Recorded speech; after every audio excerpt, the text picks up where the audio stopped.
If you think that our only task is to be tough enough to beat Donald Trump, you are naive about the nature of the opponent. It's poisoning the blood of our country. The racism, the bigotry. They come from mental institutions, insane asylums. This man has reached into the psyche of the American people. We know they're terrorists.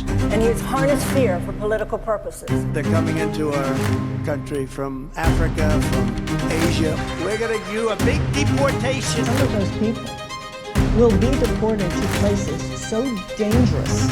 I will immediately restore and expand the Trump travel ban. What is going on here? I will implement strong ideological screening of all immigrants. It's the task of our generation to stand up and say, no, we're not doing that here in America. You're going to beat Donald Trump. You're going to probably have to do it at the poll. That's the lowest. That's the lowest in an NBC poll for an incumbent facing a re-election here. That's Biden. If you think any of this wonkiness is going to deal with this dark psychic force of the collectivized hatred that this president is bringing up in this country, then I'm afraid that the Democrats are going to see some very dark days. We're bringing everybody back to where they came from.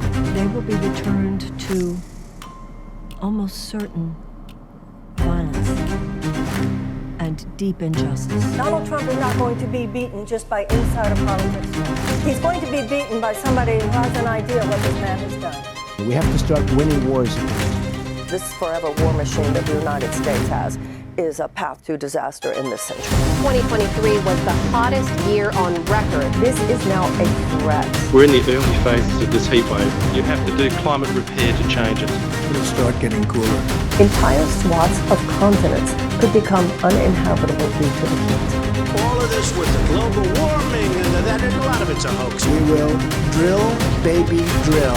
We need to be ramping down fossil fuel extraction, not ramping it up. Environmental maniacs. This country was never without its racist bigots, We don't want you in our country. homophobes, anti-Semites. They dump them on the border and they pour into our country. Everybody knew that such people existed, They're destroying the fabric of our country. but you couldn't even imagine that any major political party would give a megaphone to such forces. We're going to have to get them out. We're going to send them back. We're going to send them out of our country. Like he's proud of it. The fact that there will be mass arrests and deportations. We have no idea who any of them are. This is part of the dark underbelly of American society. He is not just a politician.